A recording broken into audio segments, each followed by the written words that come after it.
And that means it's bug season.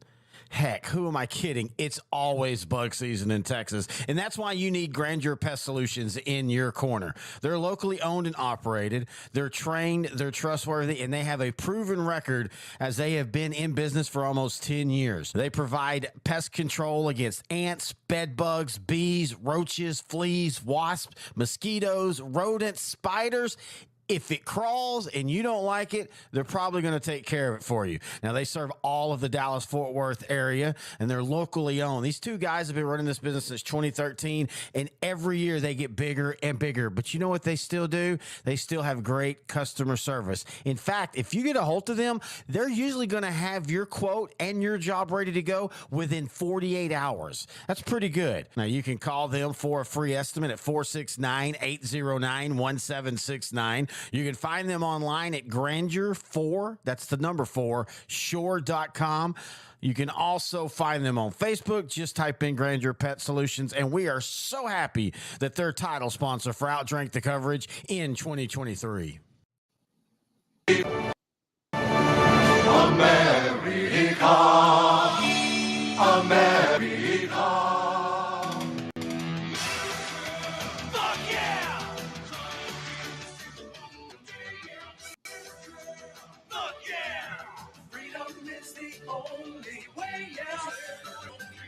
Happy hours to pick up your step and smile while I sing along with friends of ours. Wink at your neighbor and lend her some sunshine. Hey, man. Whoa, I can't hear anything. Can you hear me, sir? Loud and clear. I can hear you, but I can't hear me. That's really weird. You sound just fine. Team America is a nice way to start the show. 20 years ago, that great movie came out by the creators of South Park. Keep talking.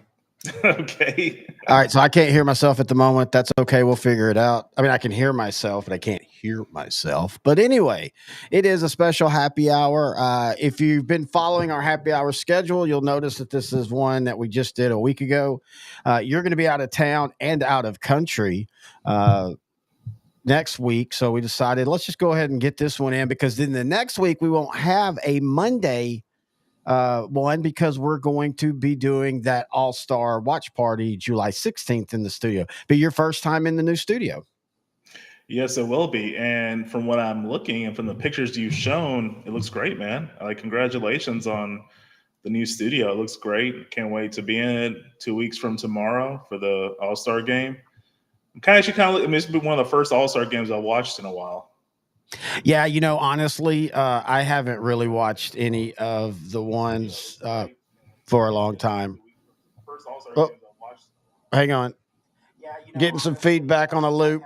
It's been one of those days. So the one thing, and you've kind of learned this, intern Noe the Pro, is when you move anything sound wise, you have to tear it all down, and you never know what you're going to get in the next time you bring it back up, especially if you move into a different room and stuff. And so, fast tracking getting this studio, basically, for those that don't know, me and my soon to be wife were doing some renovations in the house. And so we decided to move the studio into the back part of the house because I get a bigger room, the AC's better, and that matters when it's 200 degrees in July. When I spend more time in the studio between July and August, or between July and football, than I do really doing football, because football I just come in, do my shows, and I step out, do other things. From now till then, I'm in this room almost daily when I'm not out doing meetings and stuff. And so we moved it back here.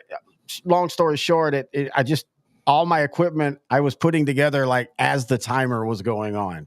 And so if I sound a little weird, or if I'm seeming to be at times a little, my focus isn't on everything, it's just because I'm trying to figure that out. Like right now, I don't understand why I can't hear myself, but I can hear you and I can hear everything else fine. And I verified that I sound perfectly fine. So it's just weird. Anyway, part of what we're going to be doing today is talking a little bit about the Olympics.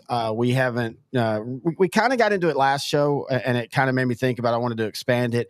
But before that, the NBA is making some big news today, bud. Yeah. But before we get into that, Mr. Terry, how are you doing? And what are you drinking? Hey, I am drinking Goodnight Loving. I actually posted. I took your post and I edited mine in, afterwards to show that. But yeah, I'm drinking Goodnight Loving. Uh, I am celebrating the start of the SEC with my Southwest Conference glass, which, by the way, has Arkansas and Texas right next to it. So I can just hold it at that angle and pretend like it's an SEC glass. I am, for one, as a Longhorn fan, and I am a Longhorn fan through and through. Um, I am ecstatic about this. I think this is going to be so fun, not only in football, but you look at where SEC is right now with regards to basketball at times, with regards to women's basketball, of course, baseball, softball. I mean, I think it's going to be a blast, but I'm also not SEC either. I ain't rooting for Oklahoma just because they're in the same damn conference as me. I still don't get that. Yeah, that's a good point. The College World Series saw Tennessee versus A&M, both SEC schools.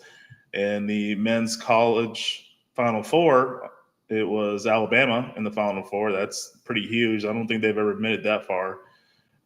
They should have made it to. They should have won it 2 years ago, but they Yeah. flopped, and the whole Brandon Miller drama off the court. So yeah, and then UT they made it to in Alabama. UT Alabama made it to the college football playoffs in the last year of the 14 playoff this year. So yeah, SEC's been pretty dominant, and then adding Texas and OU and their history. Okay, now I can't hear anything. Wow, something just went bad. Hang on, we're still figuring this out. Okay, I hear you now. Okay, so I've Okay. got you back. But yeah, you're right. I mean, and it feels like for Texas, um, you know, it feels like they're on a up cycle in all their sports again. It feels like with where basketball took a step back, and I still think that they're going to have to figure the basketball thing out for the guys because I get why you gave Rodney Terry the job this year too, but I think we're seeing that he's not it. The problem is right now is in college basketball, there just isn't any wow people to go get. Like it's just we're in a weird spot with college basketball head coaches and men on the men's side. Well, I mean, that kind of feds into the NBA draft this year. I mean, last year to an extent, but this year, there's like 3 or 4 French players in the top 10, and then you have a couple of Kentucky freshmen per the Calipari course, but that's going to change now that he left Kentucky. And then you had a couple of UConn players get drafted in the top 10, but that's just because they won back-to-back championships. Not sure how they're going to do in the pros. I'm sure they'll be fine. They're well coached. Dan Hurley's a beast of a coach. He's pretty. I think I told you in the last happy hour we had. He's kind of like the Jim Harbaugh, excuse me, of college basketball. Just a guy's a great coach, but very tough, and he's best suited for players that he's not going to have past 3 or 4 years.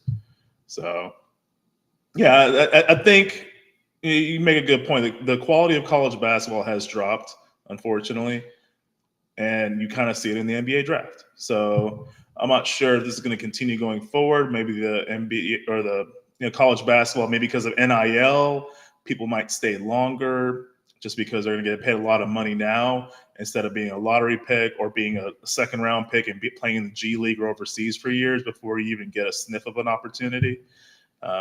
Maybe NIL might create more quality competition now in college basketball. Who knows? I can't hear you. Okay, I hear that. Now you can hear me. Hey, I can hear myself all of a sudden. Holy hey. crap. Well, Weird anyway, stuff. you didn't care to ask me, but I'm going to go ahead and say that I'm doing well. Oh yeah, what are you drinking? Sorry. I was at the store the other day and I ran across this thing called Frank August. It's very simple, and it's kind of, it reminds me of Google, like their homepage, how simple and easy it is. This is just Frank August just has nothing. It's just good whiskey. It's kind of smells like bourbon, but has like a pear taste like some scotch, like the non-smoky scotch would have. Yeah. I actually like the non-smoky scotch. It's really good. I don't know much about it. Their website's kind of vague, so I kind of like the little mystery behind it. But I'm gonna try to read up more on it, and I'll send you some notes or post some stuff online. Well, thank you, sir. But yeah, this might be a new favorite of mine. This is really good. Yeah, I the other day, that was last happy hour. I went up there and only had cash, and I only had enough to get a bottle of Taka, and I haven't drank Taka for a few months. I'll tell you what, man. I get it as I get older. It's not even about the taste; it's just about like, does it make my insides burn? I mean, that's and so I have to. Good night loving is probably the lowest I can live at now, for a consistent time. You might as well stock up on Good Night Loving because it's pretty cheap now. But if word gets around, it's going to start going up in price like Tito's did.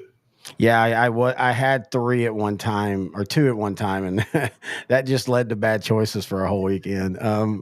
But yeah, you're right because I got in on the Tito's train really. I mean, we got in so early that went down to Schlitterbahn, and it was literally you can't do buy one get one free and like liquor things like that, but it was a way that I think it was a rebate, and I can remember buying $50 worth of vodka and getting like 10 bottles. It was an insane amount. And then within a year, go back down there, and Tito's down there had started to get pricey. And now, it's settled in at a good price. I think 36 is about right for a Tito's price for a handle. Yeah, that's still cheap. You still get a good bang for your buck, and it's not bad. It's just I'm not much of a vodka drinker, but I mean, even I can say the Good Night Lovin' to me is better than Tito's. Just my personal preference. Yeah, Tito's is. Good Night Loving is it's smoother. And again, for me, that's the biggest thing now. And vodka is all the whole reason. Again, I'm not one of those guys that drinks because I want to taste the flavor of the chocolatey. No, I'm like, let's get tore from the floor, boys. Let's go. And so I drink vodka because it is the cleanest drink. And so I'm now realizing is I need to also enjoy the better vodka that is the cleanest and also smoothest, because that's becoming more and more of an issue for me when it comes to my vodka.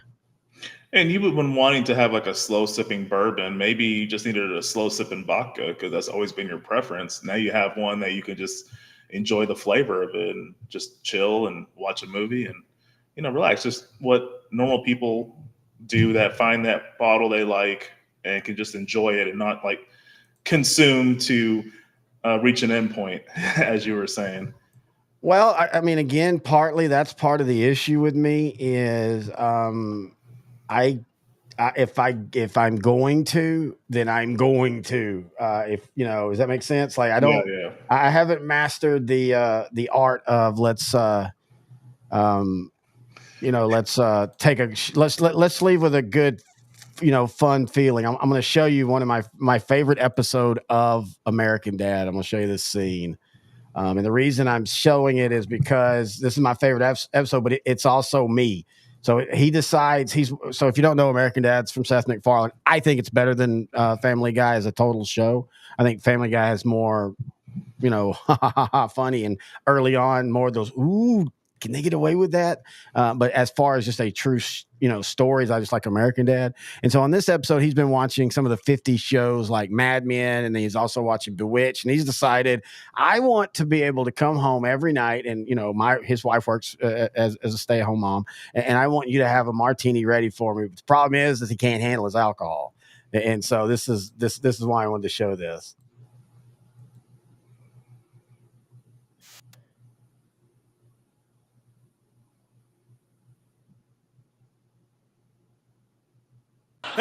How great is Bewitched? I wish we lived in the 60s. Men wore suits and drank martinis all day long. Francine, starting tomorrow, I want you to greet me at the door with a martini when I get home from work. Stan, martinis are pretty strong, and you're not much of a drinker. What? Just last week at Sanders Barbecue, I poured a whole amber lager down my mighty throat in just under 2 hours. All right. I guess it does sound kind of fun. Oh, I Dream of Jeannie is on next.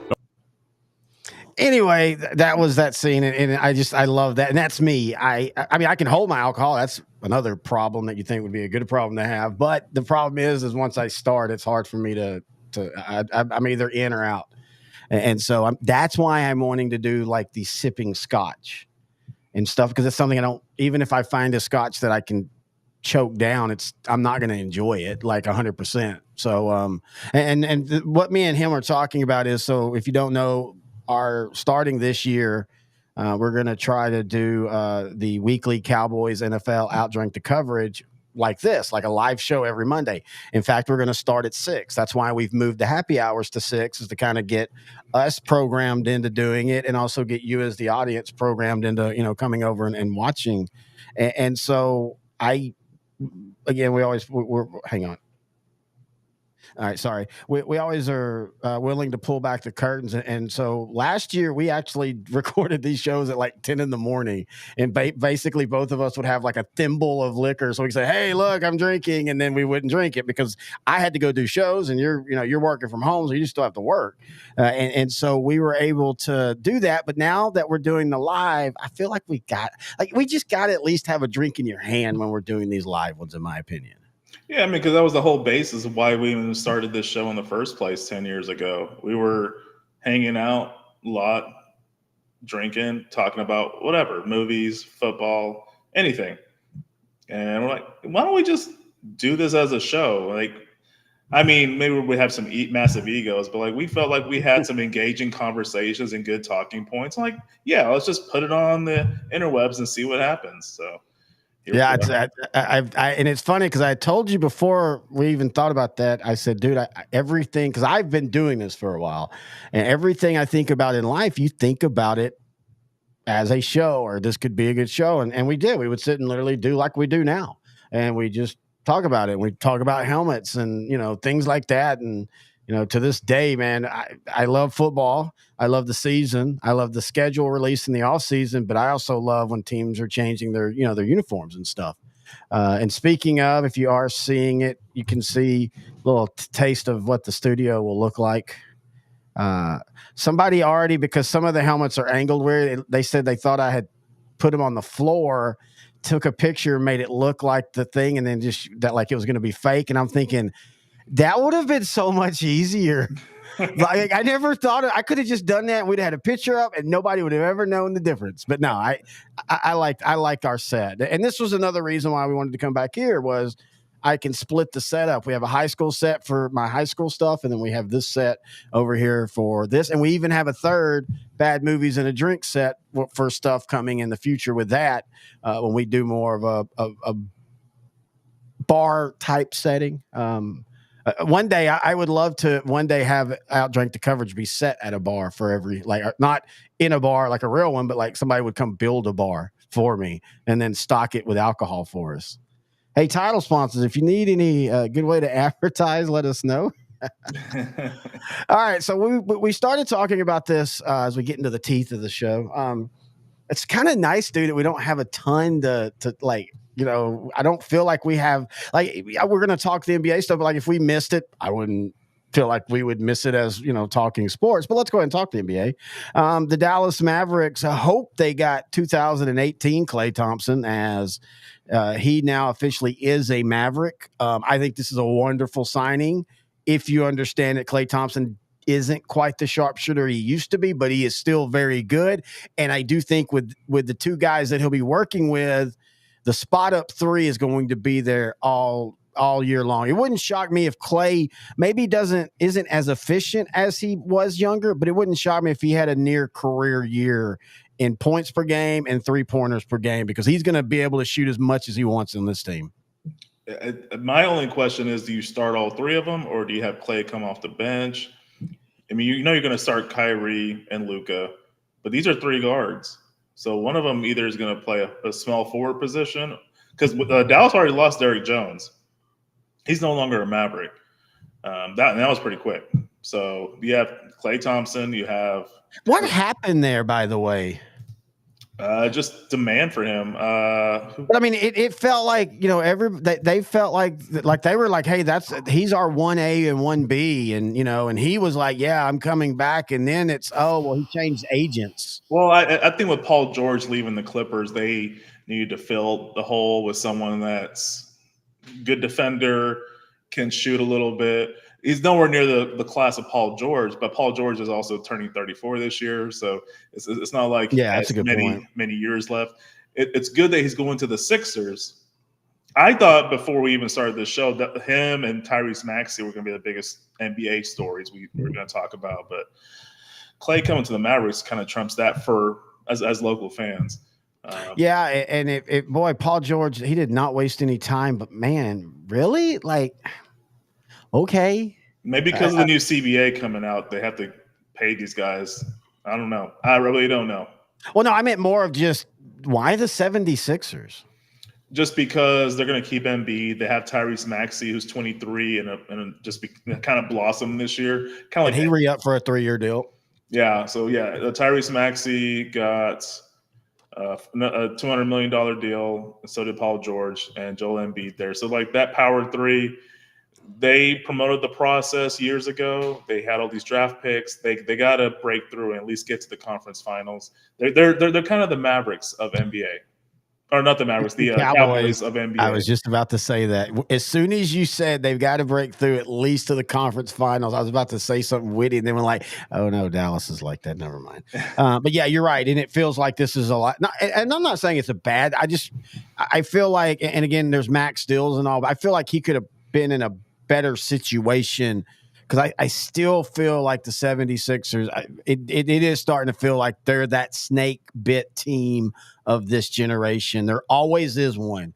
You know, for the 80s, late 80s, early 90s, it was Cleveland Cavaliers because they always ran into Michael Jordan and everybody else. And Indiana, it was the Knicks until they beat the Knicks, and then Chicago beat, there's always one or two teams like that. At the 80, 87, 88, 89 Mavericks. Mm-hmm. What if Roy Tarpley, doesn't get addicted to drugs, and what, especially that 89 year or 88 year where they just come out of the Western Conference and they in theory should have been raring and go, and then everything fell apart and they get rid of I can't remember who was the coach at that time. Anyway, so I feel like Philadelphia might be that for this generation. I mean, they have Milwaukee Bucks of the entire 80s for basically. See, John McLeod was the head coach. Yeah, John McLeod. Dude, in theory, you think you get Paul George, he's 34, Embiid's close to 30, Maxey's 23. They have a 2 to 3 year window. Yep. And then if they don't win, they're blowing it up. So this, to me, the Sixers teams are going to look vastly worse in about 3 years because I really don't think they're going to get past Boston, whose two best players are under 30. And I just don't see anyone really surpassing the Celtics in the East for the next 2 years. I really think that's how much of a separation there is. The Cavaliers are trying. The Magic are young. They could be contenders. But, I mean, like the Hawks, the Bulls, teams that had high draft picks, they're still 3-4 years away. Well, it feels like the Hawks are about to be back into rebuild mode. Boy, okay, so again, you bring up the Cowboys. Hang on, no, seriously. Bring up 76ers. Okay. Atlanta is proof that tearing down a mid-level, good, not great team is no guarantee that you rebuild it and it works. Yeah. Because go ask all them Atlanta fans if they'd rather have that team that could win 65 games but then would struggle in almost every first-round matchup. They'd rather have that than what they've had the last few years. They had the miracle Trae Young playoffs, and that was it. And now they don't even know if they're going to re-sign him. Yeah. 21, the Atlanta Hawks made it to the East Finals. They upset the Knicks that year too. I remember it was kind of a good life. As Maverick fans, we were kind of pissed because we traded Young to the Hawks for the rights to get Luka, and he already got to the East Finals with a team that didn't really seem that far superior than the Mavericks. And then Dallas did the same thing. Like the very next season, yeah. And then both of them that next season fell apart. Now for different reasons, but still fell apart. Yeah. So it's just, tearing it down doesn't guarantee you anything. And hey, Boston had their trials and tribulations with this current group, and we saw coaches being fired, and that was for off the field stuff or off the court stuff. But then you had Brad Stevens step down all of a sudden, and so it's I'll say this. It's been fun the last few years because the teams that are winning championships have been teams that and I don't care. I'm fine with free agency, but I'm just saying it's been fun to see teams that are actually building, and it's taking a couple years, and they're not just immediately tearing everything down and starting back over, and then immediately they're letting it mature. And we talked about it last week. Brad Stevens trading Marcus Smart. At the time, everybody's like, "Man, that's a tough one," and it turned out. And it's not that it was Marcus Smart's fault that they weren't going further. It was just sometimes you gotta make a change, and it doesn't need to be a teardown. You can do something small, and at least on paper it worked. They got him a title. It's just been an odd 7-8 years for the Celtics ever since Brad Stevens came over to be the head coach. I guess that's going back to 2013, 14. He was a good head coach, and then he decided to be a guy in the front office, hired Emeka Udoka, and then he had the relations with a Celtic employee that got him fired. Now he's doing great with the Houston Rockets, who are a team on the come up in the Western Conference. But yeah, it was like plug and coach. They got rid of Udoka. That's a good way to say it. Yeah, put in Mazzulla, who's a young guy, 35 years old now. They have a good nucleus. They have guys that can shoot, guys that can defend. They're very multifaceted. It's really hard to find weaknesses with this Celtic team. So that's why I think for the next 2-3 years, I don't think really anyone from the East is going to sniff them. It's just going to be hard to beat a team like that. And they're in their best form. They're two best players in their prime. But it's just an odd journey they've gone to because they've had, like you said, they've had a lot of playoff upsets. The Heat and other teams, the Celtics, the Cavaliers when LeBron was there. So they've had their trials, man. It's just now they're here. They won a championship, and now their ownership wants to sell the team. Now, that came out of nowhere. They came out of nowhere, but if you think about it, like they bought them about 20 years ago for considerably dirt cheap, and now they're worth way more than they've ever been worth. So the Celtics are one of those that they have gotten into some financial troubles that you would not think a team like the Celtics would. Now they've, everything in sports has become so big. If you have financial troubles in sports, in American professional sports right now, then it's not because of the team. So now they've been, but 20 years ago, that was still kind of them coming out. I think they had a bankruptcy, and that's why they were sold, kind of like what the Rangers went through in 2009 and 2010. And, that's something you don't talk about a look back that whole time. And I know you're not as big of a baseball fan as I am, but you still like the Rangers and stuff. And you didn't know were the Rangers going to be a team anymore. Like, would they be, sent off to another town? And, and it was crazy. And to think that Boston, the freaking Celtics, had that for a few years is just crazy. Yeah. And 2002, there was a ownership group led by a guy named Wee Grusbeck. They bought them for $360 million in 2002. And now they're well worth over almost $4 billion. So a good return on your investment. So. Now, I will say this, if they're selling because they think, hey, we just won a championship and all that, so we'll sell at the highest value, that's really not how that works. Yeah. Like, they're going to sell for a massive profit, but a person that's going to get vetted and a person that's going to have the money and the person that's going to have all that, the championship is nice, but they're not. And I try to tell people this for owners that aren't part of the personnel decision, like Jerry Jones, they can love their team, they can all that, but everything they think of dollar-wise has nothing to do with wins or losses. And so, it should felt like a weird time is what I'm saying. I really do feel like they think that's what they're doing. Like, oh, hey, we just won, so we'll, I don't know. We'll see. You know who should buy the Celtics? Rick Carlisle. I mean, that'd be cool too. But, he's kind of busy being a head coach for the Pacers right now. But outside of him, Matt Damon and Ben Affleck. Oh, man, that would be perfect. Yeah. That would be, dude, good call. Yeah. I really think I'm just thinking of, Ryan Reynolds and the guy from It's Always Sunny, Robin McElhenney. I don't know if I'm bad with pronunciations, but they own Wrexham, in English football, and they're moving up. They moved up 2 leagues the past 2 years. Money's being poured in, popularity, and the people are noticing this team. So that's attracting players to them.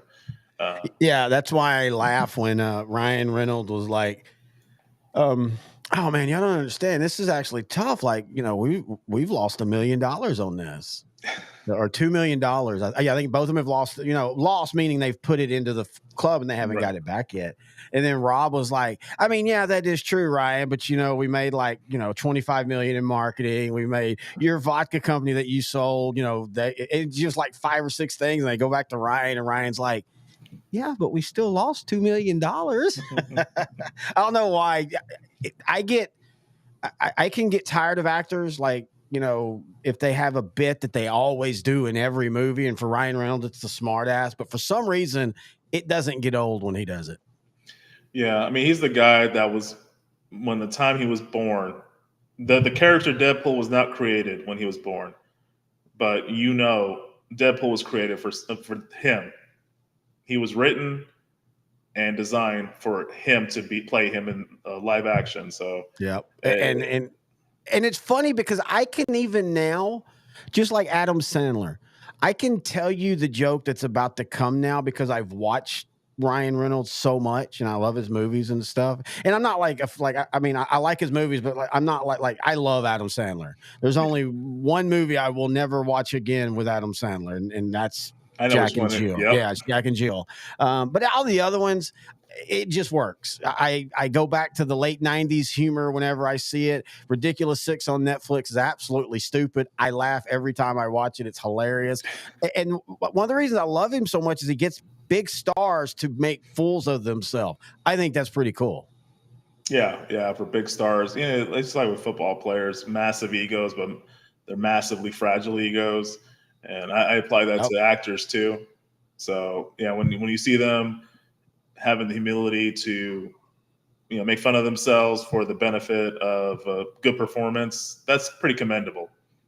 Well, and I wish Grant Goodwin's like that. He's comes in big boying it and all. And if peacocking, he peacocked. It's funny. We just watched the other guys the other night. I'm a peacock. You got to let me fly. Peacocks don't actually fly. Go fuck yourself. All right. Did you follow this Kyle Filipowski story at all? No, what's up with that? I heard the name. It's so weird. Yeah. I was gaming with some friends last night, and one of them made a comment, something like, we have a friend of ours that we call him Leon Lett because he's really good in video games, and he's, no matter if we're playing a sports game or a war game, whatever, he's got us out of the crap more times than not. But he's also the type that will make the most boneheaded mistake that you could ever make in the worst time ever type. So we call him Leon Lett. And Leon giveth and Leon taketh away. Leon taketh away, yeah. But anyway, so long story. Somebody said, yeah, we're going to change that to that guy's name. And then, there's like 5 of us playing. And so we got lost in the wash of what we were talking about. But yeah, so what's up with all that? So Kyle Filipowski is a 20-year-old Duke Blue Devil who just got drafted by the Utah Jazz. I know that part. That part's important because, as we all know, Utah is a huge community of Mormons. It's a big community there. So anyway, he has a girlfriend. Good for him. Her name, it's anyway, it doesn't really. Caitlin Hutchinson, I think it is, but she is. Well, it was advertised she was like 24, 25, but in reality, I think she's 28. Okay. So no. Issue with the dating someone that's older is he's not that much older. Yeah, even though she's 28, he's 20. Yeah, they're engaged now. If that was flip, nobody would think anything about a 28-year-old guy. 100% agree. So here's the part that's weird. There's a picture of him at his high school prom. Oh, okay. So I did see that meme, and I didn't know about it. So go ahead. He had just turned 18 or was around turned 18 around this point. She went to his high school prom. And if you go back 2 years, he was been 18. She would have been 26. Little weird, but still okay. Yeah, yeah. I mean, hey, we were all teenagers. We all had our crushes that were older. Not well. I mean, teacher crushes maybe, but no one really that much older.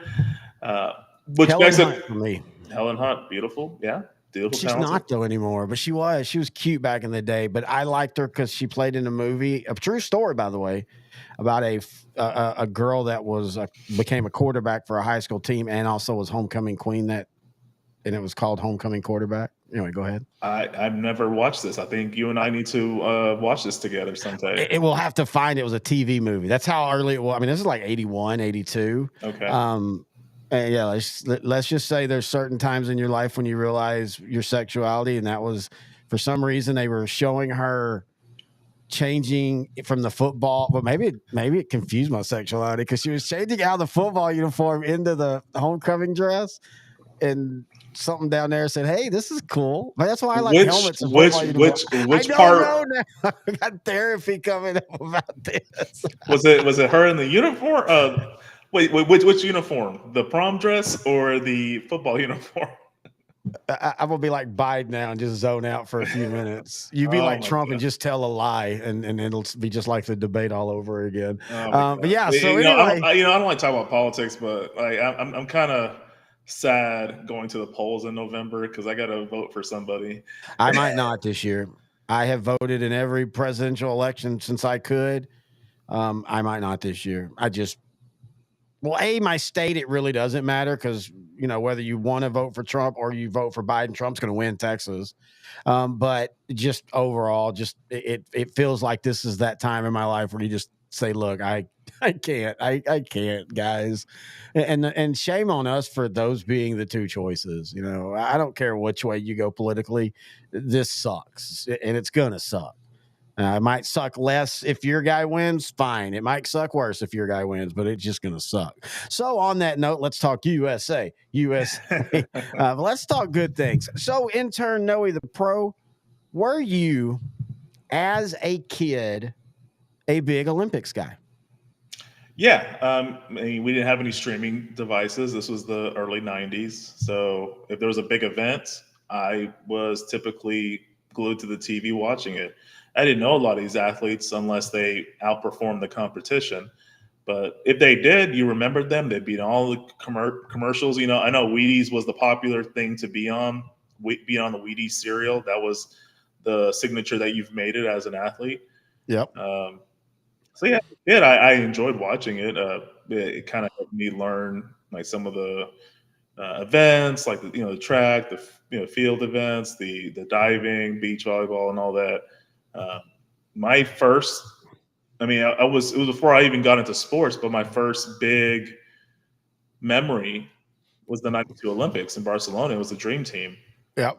My favorite memories are kind of varies. I think I sent you the list. A lot of it's track and field, but Dream Team was my first. There was never this push for NBA top talent to go overseas and play for the Olympics. But this one year in '92, they kind of started the trend for the next few Olympics. You got Larry Bird with a bad back. He was kind of just posed on the bench, like basically laying down with a performer. He was kind of useless, but it was more of like a nod. Thank you for your service for making the NBA what it is today. Well, and he was still good enough with who they were playing. This isn't a world like we see today in international basketball. And in fact, we can all say that '92 is probably what led to everybody played basketball. There was always really good basketball, but like Dirk Nowitzki never comes over to the NBA without '92, in my opinion. He would have been just happy playing in Germany his whole life. And he's a prime example of it's not bad if you born overseas and learn the overseas way, European style of playing basketball, because if Dirk Nowitzki grew up in America, he would not have been a Hall of Famer. He would have been a post-up center, and you already know how good his defense is. So I just don't think he would have been the player he was had he not played overseas, because that thought process was never there. If you're 7 feet tall, you're not going to shoot threes. Yeah, Now you that's a see good all point. now you see all those guys shooting threes, and some of them are really good shooters. So, and kudos on them. I'm kind of curious what Zach Edey, the star center for Purdue, who got drafted, I think, by the Grizzlies. Boy, that was No, I saw the draft on draft day, and I saw him, and I'm like, man, that feels like a Grizzlies move. When you think about how they had built the Grizzlies for 15 years with the players they did, I thought, man, that seemed like a really sound, good move. And then all the draft grades were like, this is terrible. Like they're the only, like apparently this was a pretty solid draft. Like everybody pretty much picked really solid players. There's not a lot of, oh my God, superstars in the draft. And they're the only one that I saw multiple get like D's and F's for the pick. which I think is stupid, because Edey got in better shape, improved his defensive game, improved his overall game by staying one more year at Purdue, and that was the whole goal. Because I think last year, if he left early, he would have been undrafted. And, I agree 100%. and I think he's going to be a good player. he won the Naismith the past 2 years. He led Purdue to the championship this past But season. hasn't that kind of become a little bit, well, partially because of foreign players, but also just because, hasn't the Naismith kind of become the Heisman where, okay, he won it, great. He's not going to make it in the NBA, though. And I 100% agree, and it's worse now because, as we saw with the draft, I'm going to pull up the draft now. Like the first 2 picks, they're from France. The number 5 pick was playing in the G League, and number 6 was France. So like the top 6 picks were French players, and the Mavericks also drafted a French player in the second round. A lot of the best players are now overseas, which was, if you go back to the Olympics, back to 1992, no one would ever have thought that. Drazen Petrovic was like the best player we've ever seen. Oh, man, I was such a fan of Drazen Petrovic. I loved that 3, and, back then the sharpshooter was if you hit like 29% of your 3-pointers. But, yeah, I loved watching him play, man. He played it. I don't know. It was like it's like he had the hick Indiana white boy basketball idea. Like that's who you saw. Yeah. And he shot like that. But then he had just enough creativity that he had a little bit more of the urban side as well. And he was I always joke that he walked or he crawled so Jason Williams could walk, who I think Jason Williams, former white basketball player who was well known for addictions and also how great of a basketball player he is. And I think people really, really forget how good of a career he really did have. They think he had a lesser than career because it wasn't as much fanfare as it was when he was in college. But my God, he played great his whole time. Now, Jason Williams, you talking about white chocolate or yes, okay. White chocolate. Okay. White chocolate. Yeah. He was. I wouldn't be surprised, because of his influence in future generations, if he gets some Hall of Fame consideration by veteran committee. Well, and also, 30, 40 years from now. Also, again, basketball is different. He probably could get in just on his college career, because that's the Basketball Hall of Fame is not the NBA Pro Basketball Hall of Fame. It's just the Basketball Hall of Fame. And so that's why I never get into the Basketball Hall of Fame debates, because they're all going to get in. If you're borderline, you're going to get in, period. Because if you're borderline great in one, you're probably were really good in the other parts of the game, in college and stuff. It's very rare that you have somebody that didn't do anything until they got to college or pro and then they became good. But yeah, so anyway, going back to he was there for Billy Donovan's first season at Florida. I didn't realize that. Yes. Okay. But all this is talking about, though, is the players, the best basketball players at the 24 to 20, or say 16 to 26-year-olds is probably Europe. Yeah. And the rest of the world. But I still right now would take the top 5 American NBA players and still probably going to win most tournaments. Oh, for sure. Yeah. I think Americans they should be favored in this tournament, these Olympics next month, or actually this month. Yeah, it's this month. That's what today, July 1st. I was like, what are we going to talk about? I did the USA, and then I'm like, oh yeah, there's an Olympics, and that's going to be part of where this conversation goes is how the Olympics aren't the Olympics anymore. Oh, okay. Well, I was going to say one more thing about the 92 Olympics. Yes, I was please. just, it was an all-star cast. They had the college guy, Christian Leitner, one of the greatest college players of all time on the team, but he was more of just like a honorary mention, I guess. But yeah, the whole controversy with Isaiah Thomas not being on the team, his beef with Jordan. I mean, we could talk about the 92 Dream Team in a different show. So we'll definitely do a look back eventually on that, because the scores and how easy it was doesn't talk about how bad the back behind the scenes were, and the legendary games, the pickup games. And Chuck Daly, who was the head coach, purposely would bring in guys who he knew were mad that they didn't get considered, and they would just beat up on each other. And they talk about some of the greatest basketball you've ever seen was never taped. It was only, so yeah, we'll definitely have a series on them. Before we continue on the Olympics, I wanted to finish my Kyle Filipowski. Oh yeah. Geez, sorry. I know. Well, they're all they all relate to each other. So yeah. So she's Mormon, his fiance, and again, I love the drama just because it makes it entertaining. But there was a rumor that she kind of influenced the draft to where he would go to Utah, and she was going to make sure she got engaged, and she's going to have him play for the Jazz, immersed in that religion. How was she, like, everything else I get, but how is she manipulating a team to draft him? Kind of like what LeBron did with allegedly did with every other team with Bronny. Yeah, but he has power. Like, he has power. She doesn't. Like, why would the NBA she has power over him. Yeah, but he didn't. I mean, he didn't get him. Like, he didn't. I mean, someone put it out there that he was not going to play for any other team except for you. Oh, okay. You didn't say. Okay, I got you. Let's still. I don't know how much worth that would really work. If a team wants a guy, they're going to get him. Hell, you get him and then you trade him. I can't verify any of that, but I just love the drama. So. Oh yeah, no, it's fun. But I mean, it's the same thing with Bronny going to the Lakers. There was rumors that if you draft me and you're not the Lakers, I'm going to play overseas. Yeah.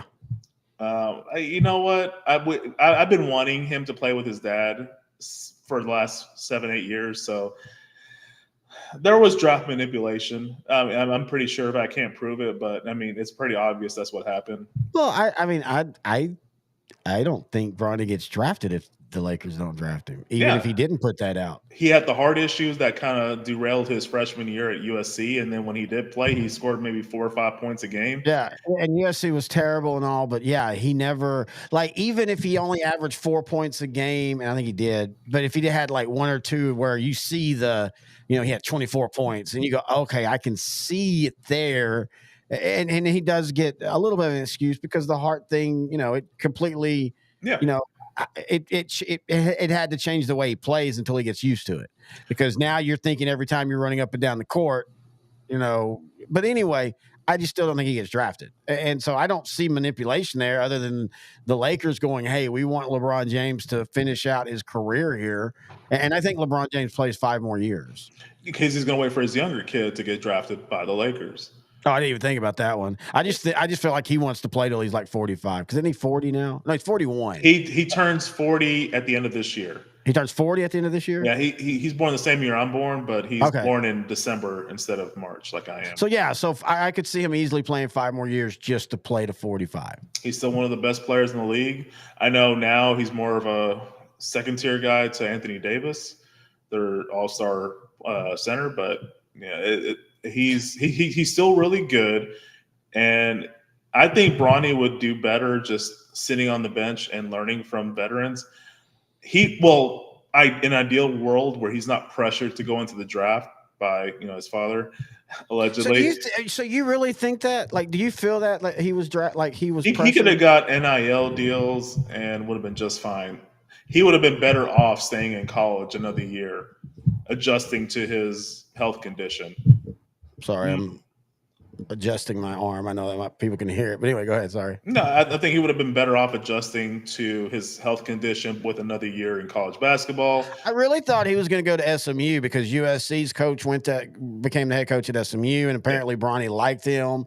And I don't think this year was considered like the coach was at fault for. I think it was just one of those where they were supposed to be decent, and they just, again, Bronny didn't play for the first 2 months of the season, and then for the first 2 months after that, he was only playing like 6 or 7 minutes. So I do feel like he should get a mulligan for that, but go back and show that, and then you're probably a first round draft pick.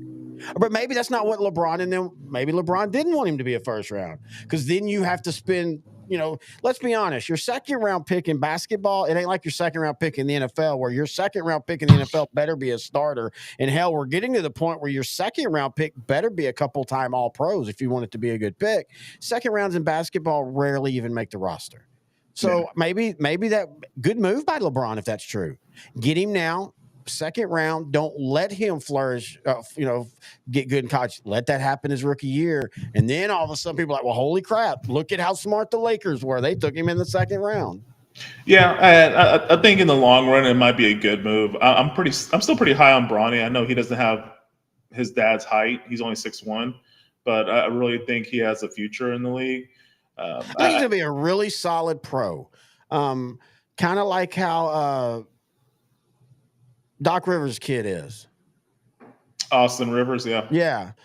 An okay guy. If he's on a good team, he plays 8 minutes. If he's on a bad team, he's going to get a lot of stats that he's just getting because even bad teams still collect stats. So his youngest son is Bryce James. He's 6'6". Yeah, he's supposed to be really good, right? And he has the right size to flourish in the NBA. And he's only 180 right now, but he'll fill in.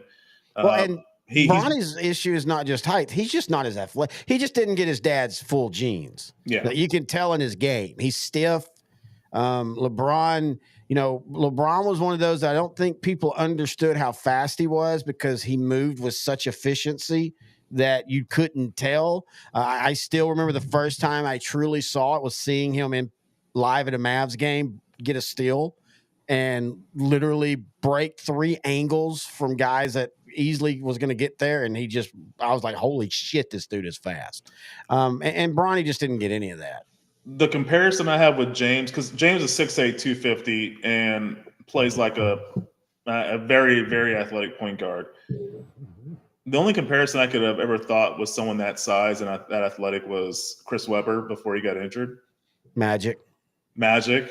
And he didn't get injured. Yeah. Well, he had another ailment. But, Ooh, that's enough. You want to talk about a fun look back? We'll look back at the video. No, is where does Magic Johnson finish in the all-time great if he plays 5 more? And I know he came back, but he wasn't the same. If he plays 5 more years at Magic level. I mean, he might be considered one of the top 3 greatest of all time. So Magic Johnson to me is the greatest basketball player of all time.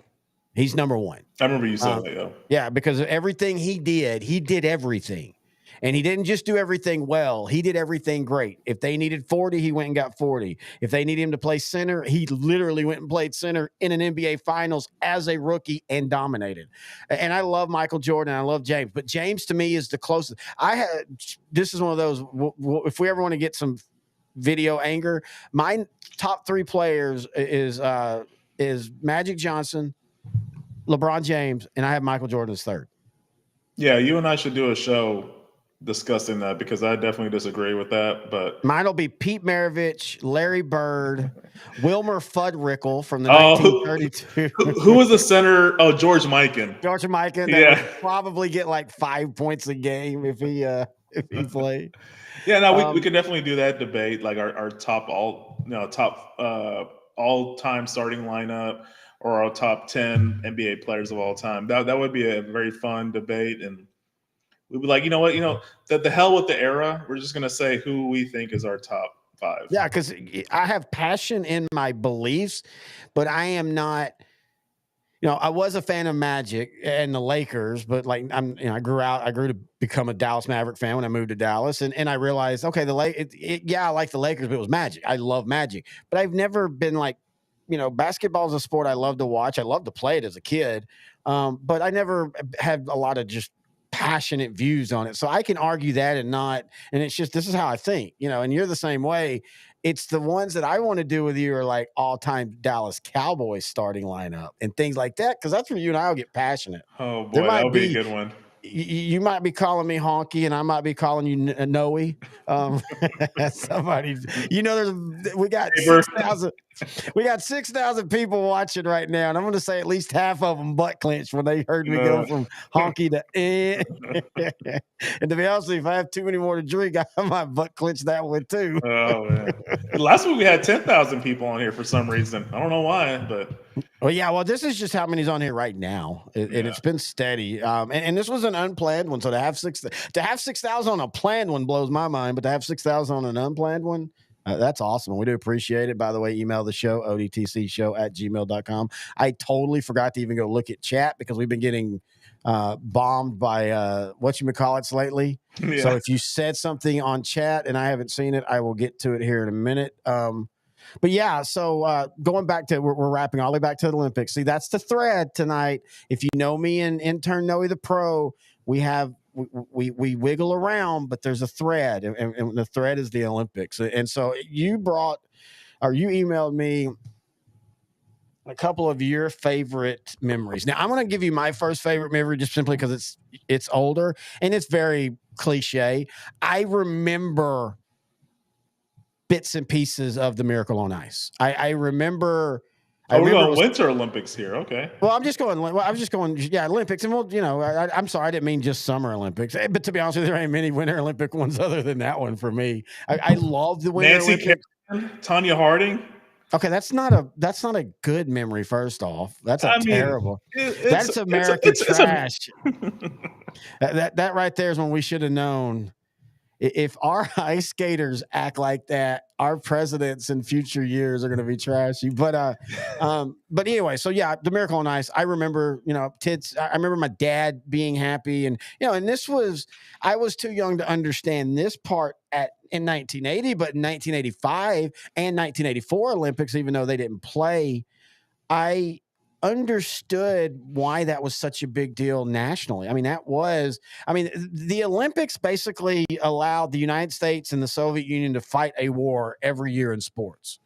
And I sometimes wonder, for all the knock of what the Olympics have become and where they're at now, I still contend that I think maybe the Olympics saved a World War III, because that national pride, both sides won enough that they felt great about themselves. And usually two countries that don't like each other, but if they feel great about themselves, there's no need to poke a bear. And so so 80 for me, as you said, your first, well, not your first, but one of your favorites is the Dream Team. And you're right, it was awesome, but it wasn't even about the games. That was the fun part about it. I'll go back to the Dream Team in a second, but your point about the Cold War and Russia, US, it was really played out in Rocky IV when Ivan Drago killed Apollo Creed, but then lost to Sylvester Stallone. So it was like Russia wins and then USA wins. Speaking of Apollo Creed, really did die earlier this year. Oh yes, and so Carl Weathers, who was a bad mofo.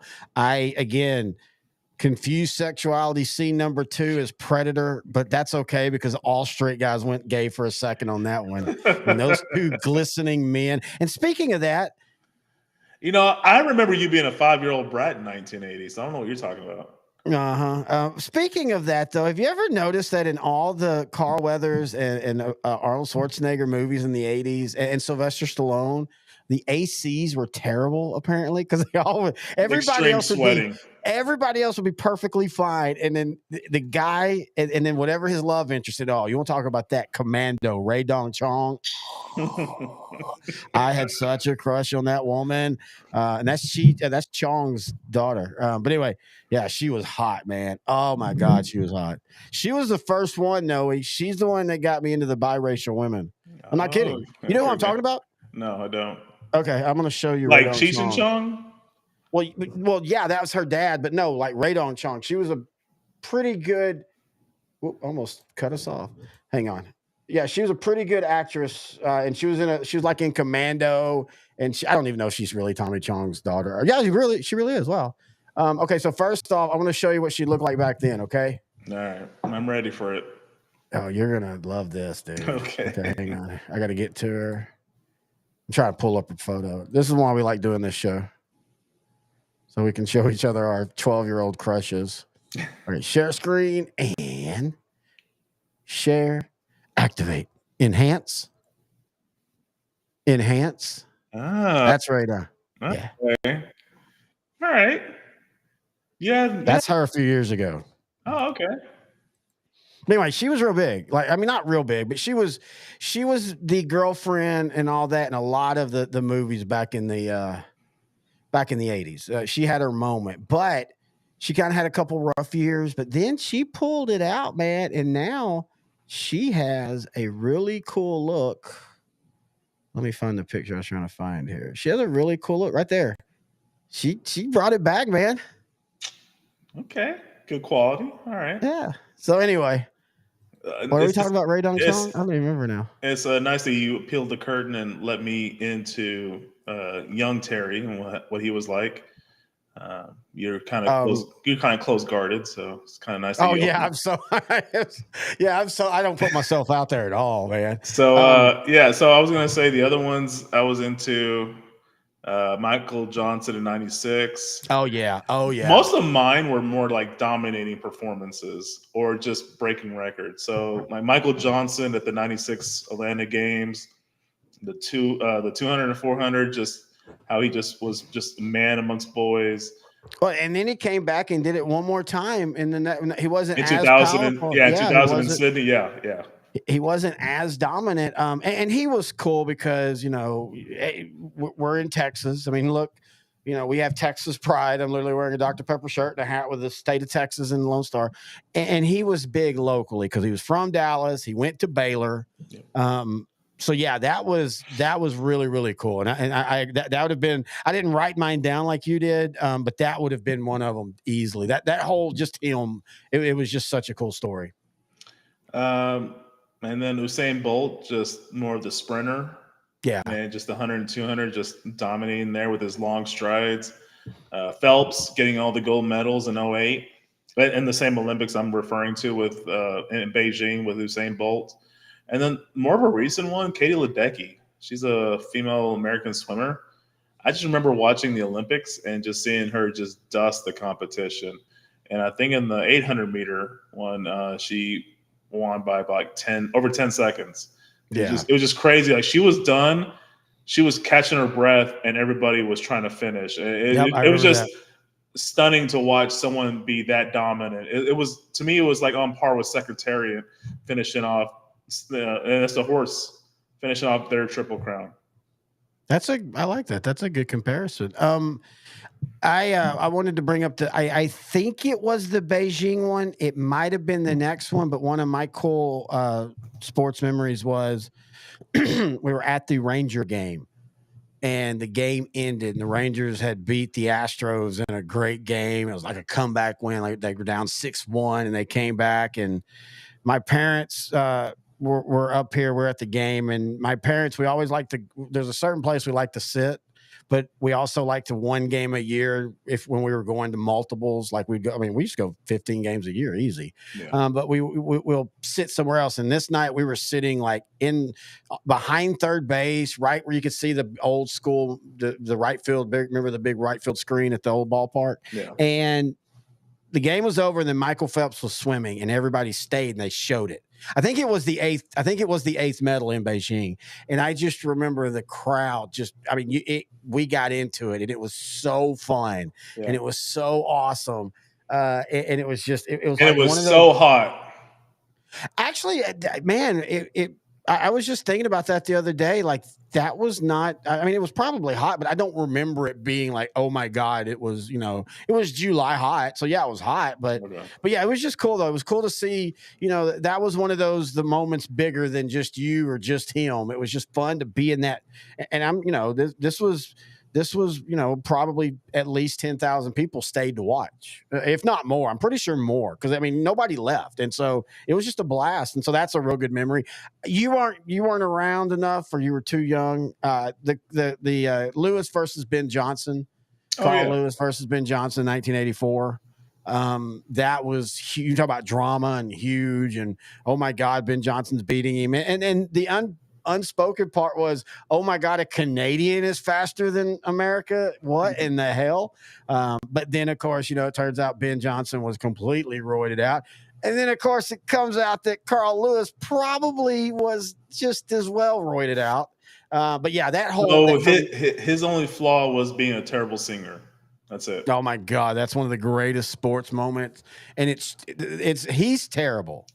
But Charlie Steiner laughing about that. Have you ever seen that? Yeah. That to me, that's one of those things that the Carl Lewis thing was funny in of itself, and it went viral. And for viral back then would mean local stations across America would pick this story up and run with it. And it happened. Same thing when Roseanne Barr did the stupid thing during the national anthem. That was a big moment that the local news started carrying. And so people but anyway, and so Carl Lewis was terrible. It's a Houston Rockets game. He's trying to sing the national anthem. He's terrible at it. But Charlie Steiner trying to get through that interview. I'm building an open for us, a unique open that I don't want to even show anybody, even you, till I get done. But I've already playing part of that in there because of how freaking funny Charlie Steiner makes it. Charlie Steiner's always been one of my favorite ESPN guys. That's a happy hour show right there. Your favorite ESPN memories and guys you liked and things like that. We might do that for the next one. That'll be a good one. So yeah, that was my favorite Olympic moments or just performances. Do you have any others outside of what you said? I was trying to think. No, Greg Louganis, Mark Spitz. I mean, they were big men. Well, I was too young for Mark Spitz was 76. With you. But the Louganis thing was big, especially the hitting his head, and it looked like he was having no chance, and then he still wins it. Those were in the moment things, and I remember them because they became part of the national zeitgeist of the Olympics. What was that? Yeah. I'm trying to think of memories on my own. I really don't. It's more of just the nostalgic bubble of what the Olympics were, and especially when it was cool when it was in LA because you got to see it. You got to see everything. And it sucked because Russia wasn't there, but it allowed the United States to do what Russia did in the 80 Summer Olympics, and it allowed them to peacock. Again, each country felt good about themselves. But what I really liked was when it was not in America and it was somewhere where they'd play them at 1 a.m. Yeah. Because in the summer, I would be up. There were many times 1 a.m. we were coming in for the night. Like we'd been playing baseball till you couldn't see. And we'd leave the ballparks, you'd go spend the night at a friend's house, or they'd spend the night with you, and you'd go out and play baseball till you couldn't see in your yard. And so we would be up. And so that was fun too. But yeah, it's not as much individual. Oh, I remember when what's her name fell, Mary Decker, I think it was in the 84 Olympics. Mary Lou Retton? No, Mary Decker. No, Mary Lou Retton's a gymnast. This is a runner. Oh yeah, you're right. I can't remember if it was Mary Decker, but anyway, she got tripped. Yep, you're right, Mary Decker. Yep, she got tripped, and she got tripped by I think it was a South African or an Australian runner who was famously ran barefooted. No. And famously ran aggressive. And so, but there's a famous picture where you see Mary Decker on the ground, and she almost looks like she's been shot. Mm-hmm. She's holding her stomach and she's reaching out. I think the coach or her husband, I think her husband was her coach. He's coming to help her. And it's just a very iconic photo. And it's a heart-wrenching photo. So like, I remember that. It was a British discus thrower, Richard Slaney. He was her boyfriend at the time, later her husband. And the barefoot runner was Zola Budd, representing Great Britain at the time. Great Britain. I don't know why I thought she was Eastern Europe or. Oh, because the name is Zola Budd. So yeah. South African. Yeah, she was Yeah, a South African middle distance and long distance runner. that's But what I she thought. South represented Great African, Britain. Great Britain, because back then they still had that. I think at that point, if you were born and where you were was still a colony, even though when Britain gave up all their rights, you still could. That generation could still compete for Britain if they wanted to. But anyway, I remember that. I remember the speed skater who fell. You know, his sister had died right before coming, and he fell like not once, not twice, maybe 3 times, and they were all just tragic.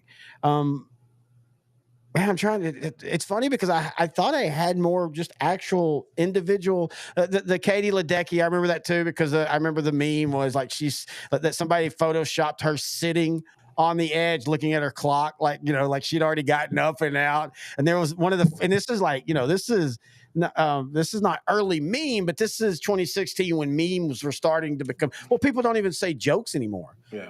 I know people that are younger than us that say like, "Oh yeah, it's a funny movie." I laughed at the memes, and I'm just like, that's how one of my favorite ones was everybody was swimming, and then she's in a night dress going out. I'm like, "Oh, y'all are still here." um, I always loved the swimming because American dominated, but it was intense. Track and field's awesome, but the swimming, there was so much violence in it, and just so much, just Which you wouldn't think in swimming. Exactly. Violence. Exactly. Like, geez, man. But the basketball, I mean, I remember when they sucked and then they dominated, and then they kind of got boring with the domination. And that's the Dream Team, it wasn't about the team. It was the personalities. And that is why they made the best pick. The best pick the U.S. team did that year was take Christian Laettner over Shaquille O'Neal. Because Shaquille O'Neal was too big of a personality for that team with those guys. Yeah. He would have, and I don't even mean like he'd have caused issues with the guys by any stretch, but he would have taken over and it would have been Shaq's Olympics, not the 1992 Dream Team. And so it worked out perfectly. And so that's why when you talk about teams, you don't build just on the greatest talent, because Shaq would have went down there and done some scary stuff. Like it would have just been, you saw what he did against better competitive international teams. But so I always thought that what made that work was the personalities of everybody. They worked well together. That's why Isaiah couldn't be on the team. There was just everybody had to like each other. If this would have been done before 1985, Magic or Larry wouldn't have been on the team because they couldn't stand each other. I think it was 85 when they shot I know they shot a commercial together. I think it was 85, and that's when they became friends because they had to. It's a real fun story. They had to go out to French Lick to film it on Larry Bird's court, and so they're just sitting around all day, and they just learned that we actually like each other. We're just competitors and all. So anyway, the 92, man. If I were to say the greatest single Olympic thing is the 1992 Dream Team. Yeah. Miracle on Ice is number 2. Think of the influence of the 92 team. Exactly. Think of like current NBA. Like a lot of the best players now are not Americans.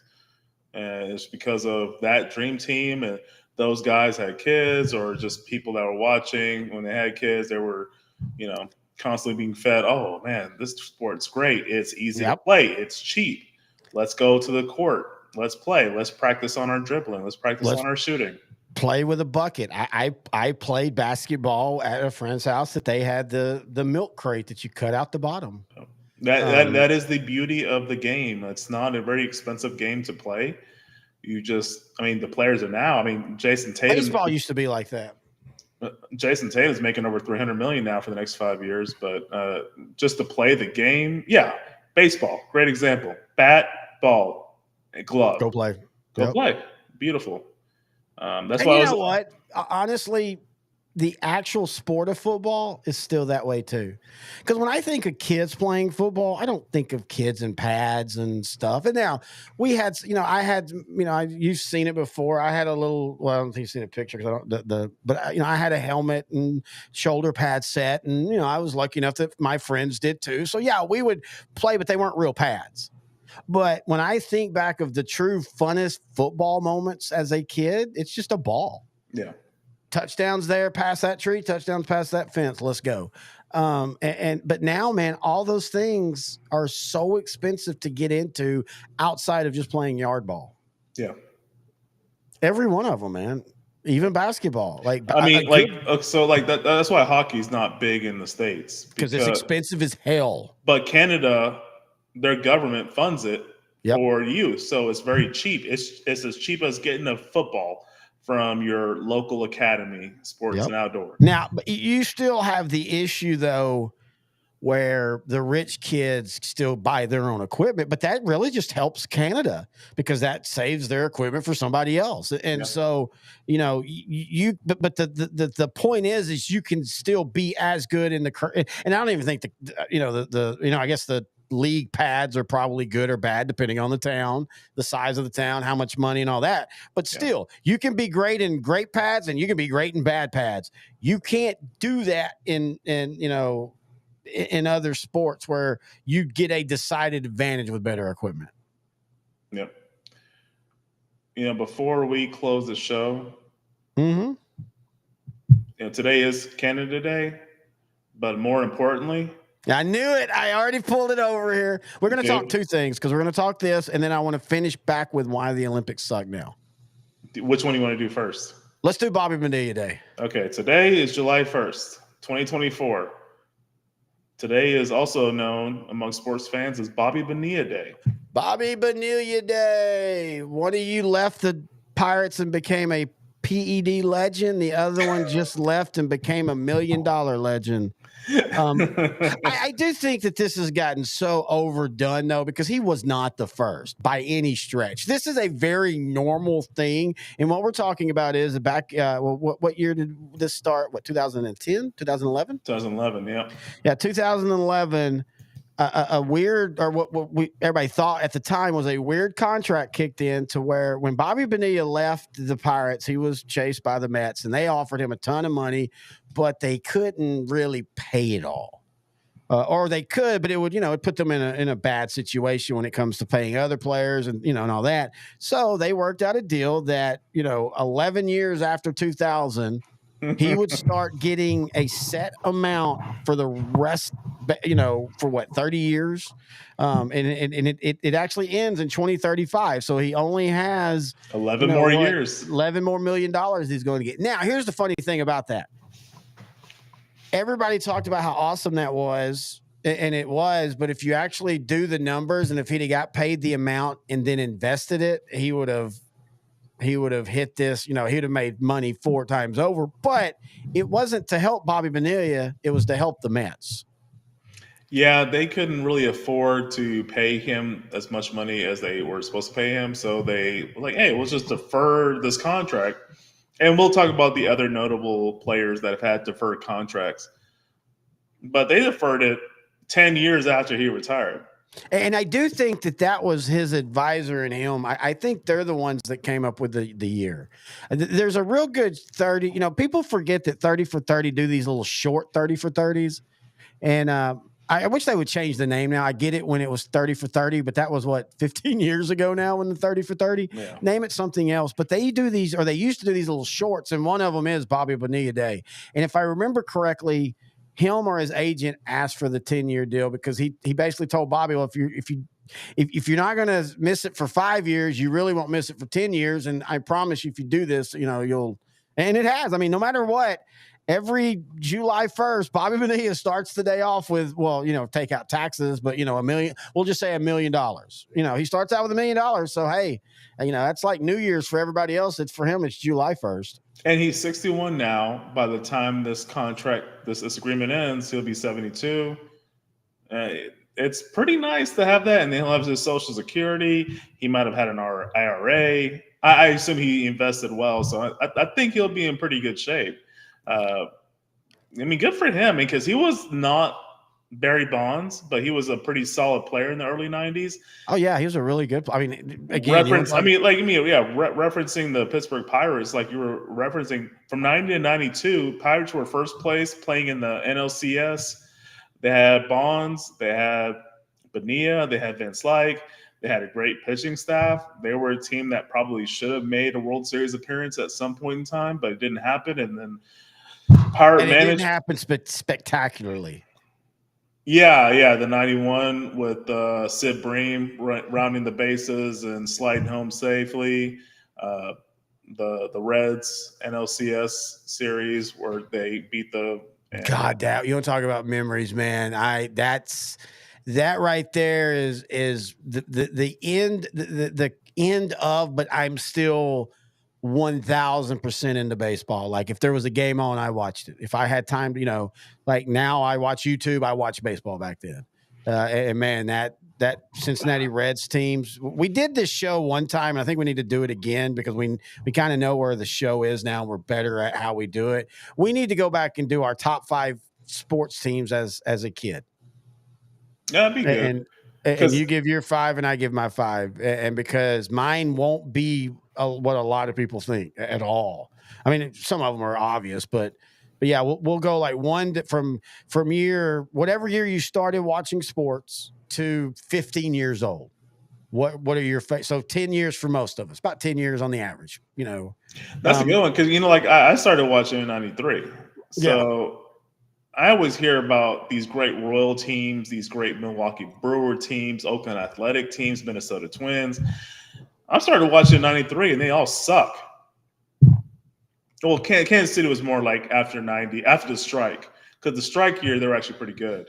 Yeah, that was the end of that run. Yeah, it was the end of that run. So like I was seeing all these like Twins was weird, man. That they won us. I kind of could honestly see Texas doing something like this. Now Texas had a more known roster, like names, like Seager and Marcus Semien and stuff. But the Twins kind of got into the playoffs in '88. Oh, and then went and won, or '87 went and won it, and then kind of got into the playoffs in '91, went and won it. In between, they were all right. Which baffles my mind. Like I'm thinking, like they had the team, they had good players. That's baseball. That's how baseball's always been. That's why again, baseball so few teams win back to back. It just baffles my mind because the 92 Twins were actually not bad. I think they won 90 games or 92. I think they started, if I remember correctly, though, I think Scott Erickson, well, he's turned out to be a douchebag. Yeah. Scott Erickson got hurt. I think they was one of those where they kind of limped to the line and at the end of that season, if I remember right. But then they weren't good again until the late 90s, early 2000s. I think. And then they can't win a playoff game. Yeah. It was just. To me, like watching those teams, I was kind of rooting for them because I love the Metrodome. I love the Tom Kelly.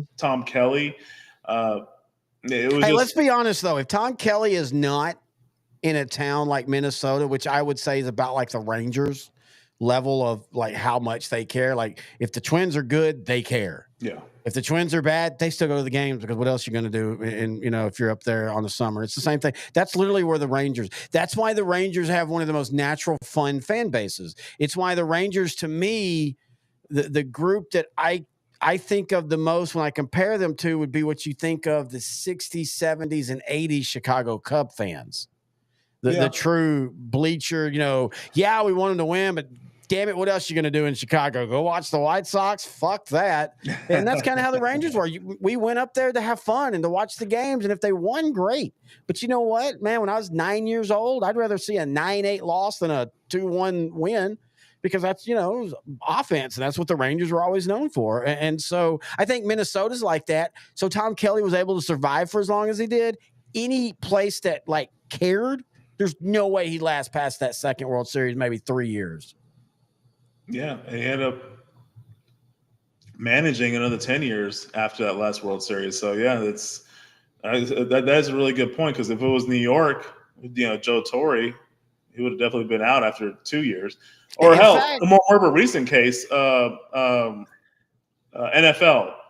Eagles coach Doug Ryan, Doug Peterson won the Super Bowl in 2017 season. Gets fired in the 2020 season. Granted, the Eagles had never ever won a Super Bowl, and he leads them to a Super Bowl. But they're just so impatient. They fired him 3 years later. Yeah, I know they got back, and good on them. Their general manager is really, really good at building teams. But they want to fire Sirianni now. Yeah, and you kind of feel like if they don't at least make the NFC title, but maybe that's what is it? Is it Howie Golden Rosenberg? I can't remember who the GM is, but it seems like he's very good with players and building rosters. Howie Roseman. Yeah, Roseman. This is the second time he's built a Super Bowl winning roster, but it feels like he's not impatient. I just made up one. Impatient about the coaching, and I just feels like you're going to see this for a couple more times where he's going to tear it down and rebuild it with another guy. I bet, because I don't think Nick. I'm going to say this, and I know you're a Cowboy fan. That's fine. I think if the Cowboys take a step back, which is very possible, I think the Eagles are taking a step back as well. I think maybe you just saw an Eagle team that topped off 2 years ago when they made in and played in maybe one of the best Super Bowls that we've had, at least one of the best of the last 20 years, if not more.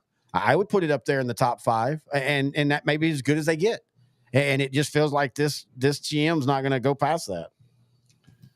I mean, but you know what's weird about the Twins? I love that. This is why I love us. They not only did it with Tom Kelly, but then they did it with the next manager, Ron Gardenhire. Like if you'd have told me back when I think it was 2001 when Tom Kelly quit, that this other guy's going to probably coach just as long and not do as good as far as win 2 World Series, but be consistently a better team. Yes, the whole 2000s, he was great. Yeah, and what everybody now points to the Tampa Rays about what they can do with little. That was what the Twins were doing in the 2000s. They were. There's a reason why they weren't winning the playoff games. It wasn't because they choked. It wasn't because he all of a sudden didn't know how to manage. It's when in the playoffs is when superior talent beats lesser talent every time. It's very rare to have complete upsets. Now, you have upsets in the moment, but then you go back and you look, and case in point. So I have now watched the Cowboy-Packer game 5 times. Okay. That was an upset, but that was also the worst matchup Dallas could have probably gotten in the first round. Dallas would have 1,000% been better off going to Tampa Bay as the division or as the wild card. And then you see how Dan Quinn tried to do it with no linebackers and all. That doesn't mean it still wasn't an underdog win, but I'm just saying that really wasn't an upset. That was a bad matchup.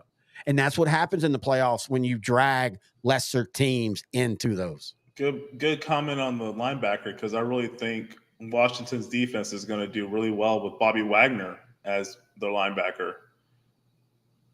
I like what somebody said. Oh, that came out of nowhere. I like what somebody said about that.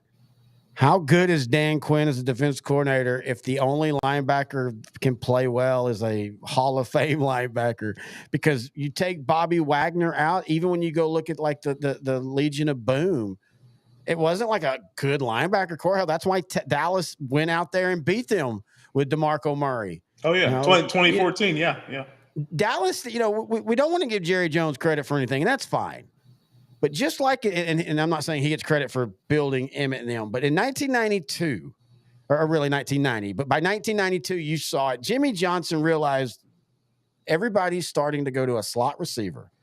Everybody's linebackers are 5 pounds less than they were 5 years ago. Yeah. They're lighter. So we are going to flip it, and we're going to go power set, and we're going to go at their linebackers all day long. And that's when in 2010, when Dallas said, hey, we're going to start trying to draft different, we're going to do things different, they looked around the league and what was going on. Everybody's using a slot receiver. Linebackers, and they still do to this day, linebackers look like safeties. And so Dallas said, hey, let's get beefier on the offensive line. And it almost worked. Again, talk about them not making but I'm just saying they had this has been the most successful run of Dallas Cowboys history that wasn't a Super Bowl team. I mean, and that's why it made sense that you had Marquise Bell, who's 6'3", 205, play linebacker, because of the nature of the NFL at present time. So, but the difference is the top teams in the NFC specifically run the ball, which is which was a weakness for Dallas last year. I'm not sure if it's going to be a weakness this season. Well, no, it's not. But I'm saying with Dan Quinn. And did I not tell you 3 years ago that I like Quinn and he's going to do a lot of great things on certain things, but one thing they don't stop the run. Yep. They don't stop the run. Seattle, we all think of Seattle as this great physical defense because Cam Chancellor and Crazy Boy from Texas, they were so good at playing run stopping. Earl Thomas. Safety. Yeah. God, man, you want to talk about a guy that I don't hero worship a lot of players, but I did. And then he just took that train off the rails and kept going off the rails. But, but yeah, their safeties did so much run support that they were a good run defense, but not because of the linebackers.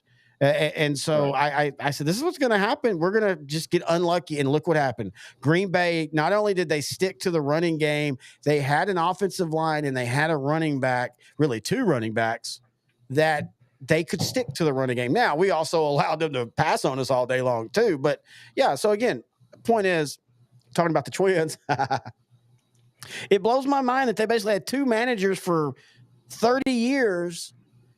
There is no team in history that would do that if they weren't winning. You know, Pittsburgh has that, but all of them have won. Chuck Noll, Bill Cowher, and Mike Tomlin all at least won a Super Bowl. 55 years. Yes. 3 coaches. Yep. That's crazy. And, you know, Dallas used to be there. Yeah. You know, Dallas at one time, it was 2 coaches for 30 years, and then it was 3 coaches for 32 years, and then it was 2 coaches in 40 years. And, you know, we say that, but honestly, if you want to give Jerry Jones credit, you could also say it could be a mistake, like with Jason Garrett. He at least allows guys to try. Like, he gives them years. It's not a one and done. Except for Chan Gailey. Except for Chan Gailey. And what has he always said about Chan Gailey? His biggest regret. Yep. He reacted to the 8-8 collapse, and he reacted to the Arizona, and he goes, that's the mistake. And I totally agree. I think Dallas gets back into becoming Dallas, at least at worst at the level they're at now, where they're a team that consistently plays for the playoffs. I think that would have happened with Chan Gailey. I think Troy Aikman might have played another 5, 6, 7 years. You know, people forget he only played 10 years, you know, and we all thought it was concussions, and it comes out now it's pretty much he realized his career legacy was going into hey, that's a man that knows what he wants. He already had his rings, and he's like, screw it. I'd rather just quit than keep playing for bad teams. Yeah. I don't blame him. Oh, I don't either. But anyway, so I wanted to you wanted to list some of the players, because a couple of the other thing about Bonilla that nobody talks about, and I brought the Celtics thing up, and I didn't even see this note yet. I knew it, but I didn't see that you'd put it on there. So part of what got the Celtics in some financial trouble was Bernie Madoff investments going to crap. That's why the Mets had to go to Bobby Bonilla. They thought they had invested, and, you know, this almost sank their owner. And in fact, I think he's the one they had to sell, you know, when all this happened, because he legitimately had basically invested 90% of his capital into Bernie Madoff with a guaranteed double, triple, you know, all that kind of stuff. And so so they went to him for that. To me, that's the more interesting note that nobody talks about. And I love how you did this. And the Mets were poised to make a significant profit if the Madoff account delivered. But that did not work. But yeah, so Bobby Bonilla again, he gets the $1 million, but nobody ever talks about, you know, he did this with the Orioles as well. He still gets some, I think that one's almost done. But, you know, he's getting a couple million without having to, you know, blink each day. Brett Saberhagen, man, that's a name I haven't thought of in a while. He received $250,000 a year from the Mets. Same thing, I think, at the exact same time. Max Scherzer famously literally took almost a third of his check and put it down the road. And he's basically I think in the next 3 years, he gets like 20 million or something, not to pitch, even if he doesn't pitch. Yeah. Ken Griffey, he did it with the Reds. That was a well-known one. He gets a lot, man. I mean, it ends this year, but I mean, he was getting almost 3.60 million a year. That's a good little catch right there.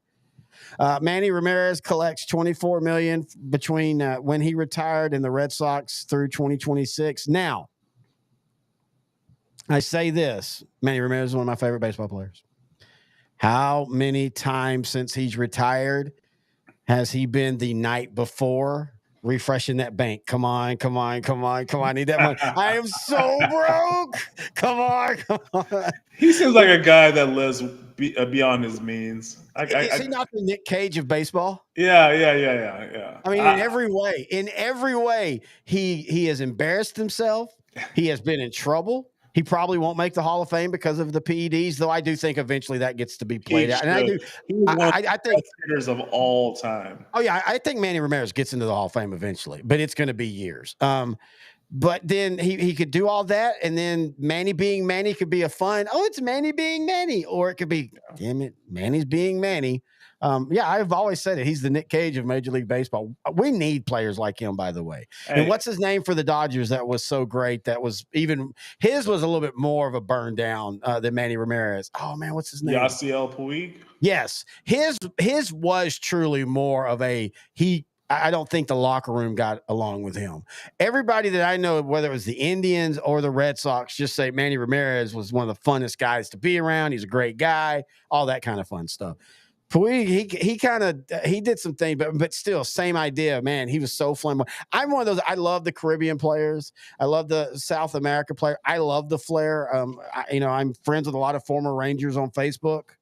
And boy, they complain all day long about it. And then I look up and I'm like, you played in the Caribbean series for like 10 years. Yeah. That's one of my bucket list things, by the way, is to go see a Caribbean series game.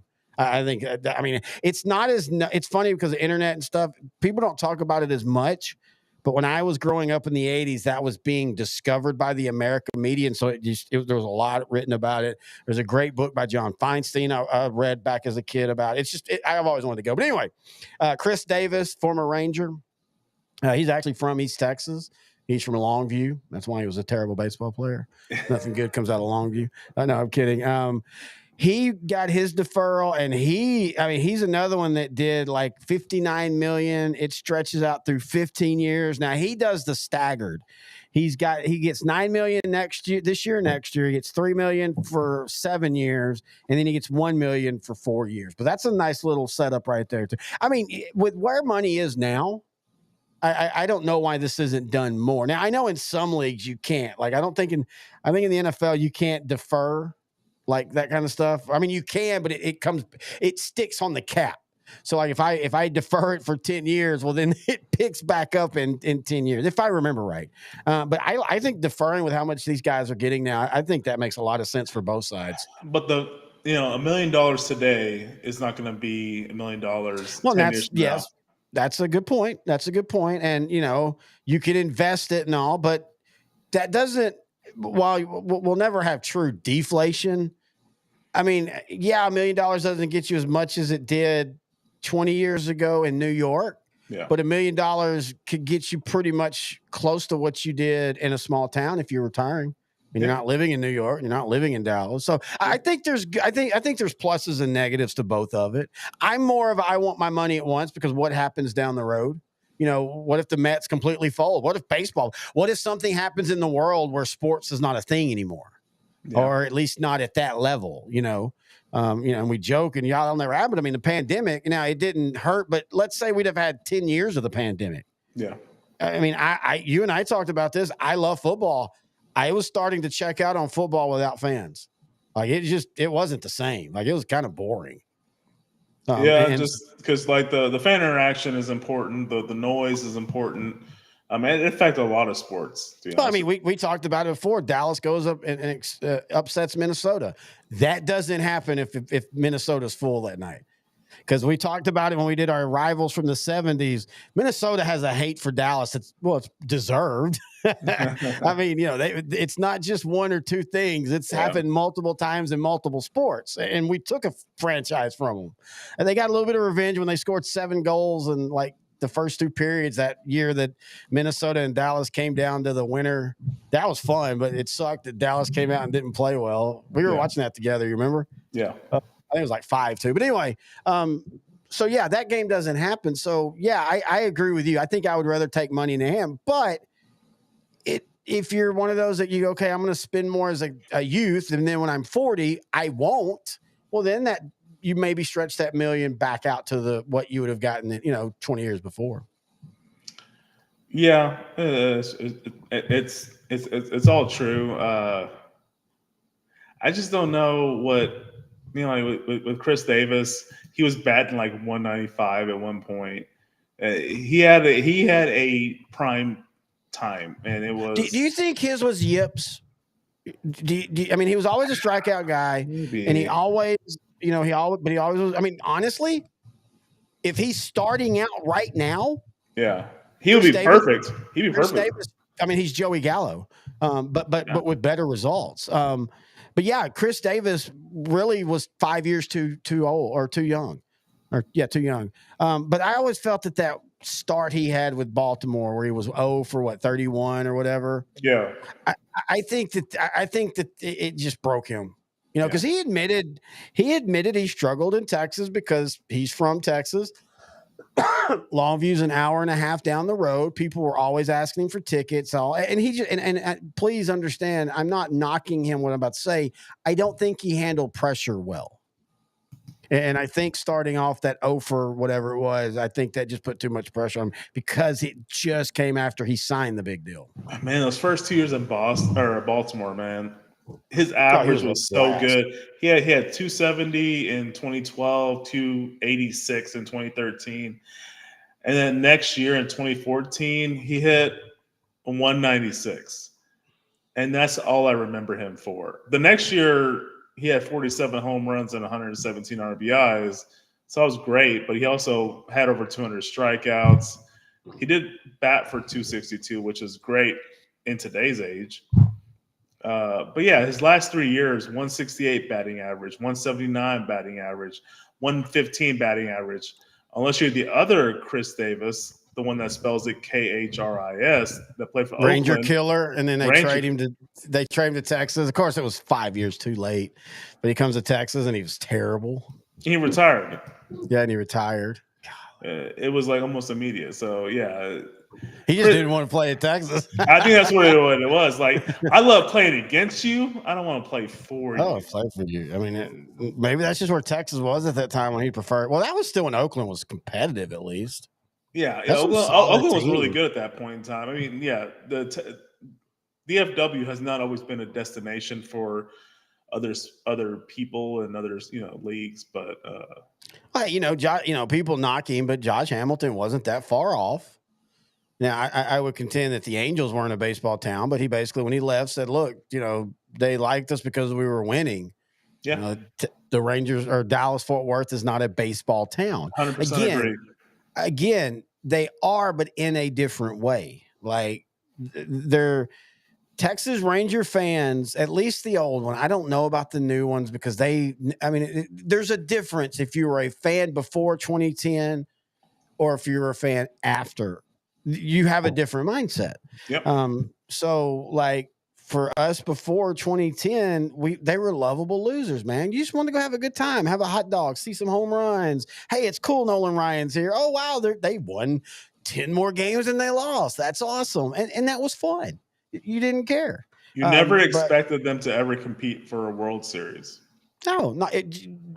I mean, Houston, you could see it because they had great team in 80, a great team in 81, a great team in 86, a really good team in 87 and 88. And then that train started to slow down and, everybody was getting older and everything. The Rangers now, again, I don't think people understand how good the Billy Martin squad was good, but that was a 1 year, that was Billy Martin being Billy Martin. But those late 70s teams, that 78, 79, 77, that was a team that could have, and I think we talked about this not too long ago on that one of our Texas 2 teams where, there's a lot of people that have said that if they'd have had the wild card then you wouldn't want to play Texas in that first round, because they were built to win a 7-game series, but they just couldn't quite get in.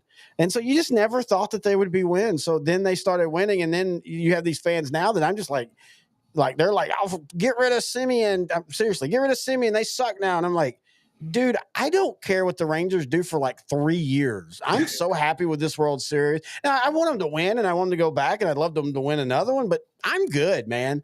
I'm back to watching baseball because it's just fun to watch the Rangers play when they're playing good. And when they're a little, I still have a problem with this style of baseball in this era. Still real boring to me. So I watch it on my laptop while I'm doing other things. I do miss 80s baseball. And I don't mean lack of home runs necessarily. I just mean diversity in offenses. And I really feel that some teams gonna have to be bold and come up with a new style to. There's a way to attack this new style of baseball, and I'm Yeah, just but waiting for. you can't. You're right, and we all know what it is.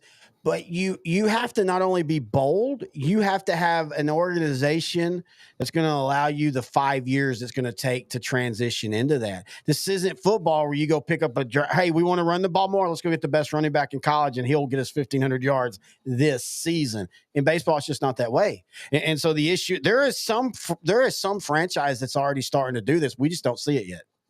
They're not so boldness and patience. Boldness and patience, and that's two things that rarely go together.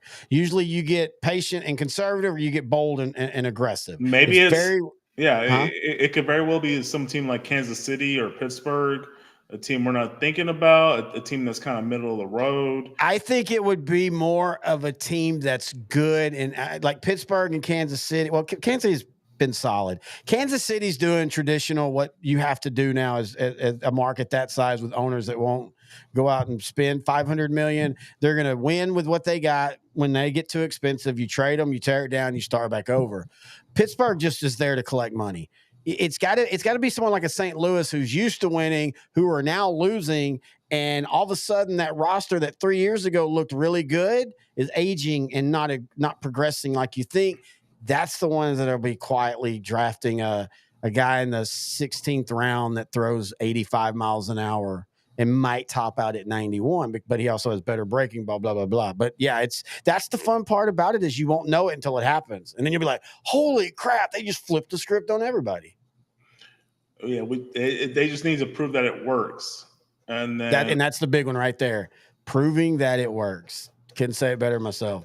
All right, man. Do you have anything else you want to say before we wrap it up? I think we've killed this one good. Yeah, I'm trying to go through all the little notes we have and see if there's anything new. I know we talked about at the beginning. I didn't want to make it sound like I didn't like the Klay Thompson deal. I think it's a good deal. I appreciate what they signed him for. It's a lot, but again, for a player of his caliber, he could have got more. Yeah. I like that. He specifically said, I want to go to Dallas. Not just because I want to play with, but because I think my style fits what they're doing. And I agree with that. What they need as well. Yeah. And I mean, I'm not saying this three is going to be as good as the three in Golden State, but you can see this three becoming kind of like that. Yeah. A little bit more aggressive defensively, better shooting efficiency, the ability to play defense enough to shut somebody to 90 in a night, but also if you do get into one of those shootouts, you can win a 140 to 135 type game. I think the Mavs have finally, we see a foundation. And to be fair, and I know technically it's a sign and trade, dude, this is the biggest free agent Dallas has ever gotten for the Mavs.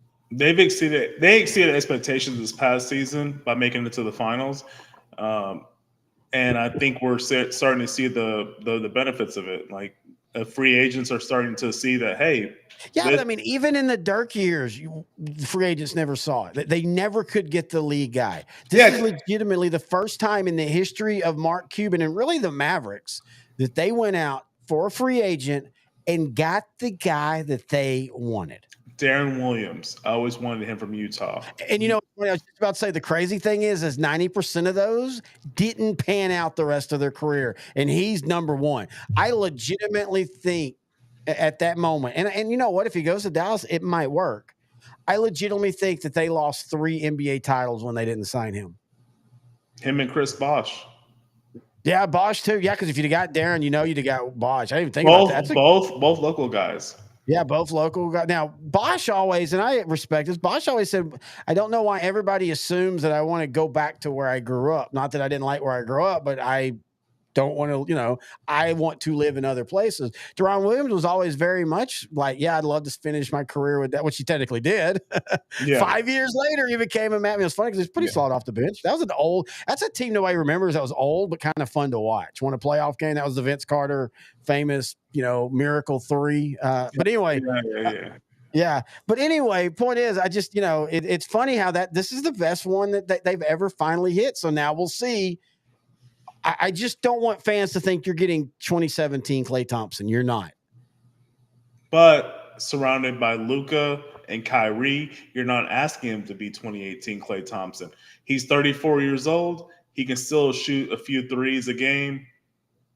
I'm okay with that because lack of shooting was a big problem in that Boston Celtic NBA Finals. Yeah, and nobody wants to talk about Luka is great, but dear God, they score 120 points and they're boring. Yeah. Because Luka's going to do 5 things that make you stand up and go, holy crap, but he's also so good that 9 times out of 10, it just looks like a layup drill for him. Yeah. Yeah. I mean, you have to. I had to have a friend of mine. We were gaming the other night, and we were talking about this. And a friend of mine who's not a Luka, like a Maverick fan, he said, like, how is he boring? He goes, every time I see him, it's amazing. And I'm like, yeah, because you're only seeing the highlights. You're not seeing the other times where it's just double crossover, step back 3. I mean, that's awesome when it's from 62 feet, but when he does it 20 times a game and it's from the same spot, it's efficient, but it's just not enjoyable. Yeah. All right, man. I want to remind everybody you can email the show, odtcshow@gmail.com. We will not be here next week or in 2 Mondays. Our next appearance is I guess for all of them. I keep forgetting that. We're also, it's weird how this has worked out. You've ended up coming to the studio a couple times in 1 week, multiple times, just because that's how things aligned. Yeah. So you'll be in the studio for the All-Star game the 16th, and then the 19th we'll record our July Outdrink the Coverage shows, the #1 rival for the Dallas Cowboys. Also, our movie Point Break on Bad Movies and a Drink. Go to our Patreon. Hang on, I meant to switch that. And our 90s honorable mention. Oh, yeah, man, we're doing 3 shows this week. Well, we're going to attempt to. We're going to do I think we've already decided we're going to record the first 2. We're going to do sports, and then Point Break. If we can do it, then we will. If not, we'll do it another time because I want to do right by that one, because that's we talked about before. I love Roadhouse, blah blah blah, but man, in the 90s, it was Point Break. Point Break is what I watched 1,000 times. I legitimately think I got my love of meatball subs from that movie because Gary, what's his name? Busey. Yeah, Busey at one point, he's like, order me 2 meatballs, 2, make it. I don't know why, I just always love he said 2. And then when he opens the meatball sandwich, it just looked great. Wherever they got it, it was. But anyway, but we're going to record those. That's going to be the 19th. I'm looking forward to the 16th show. I think the All-Star.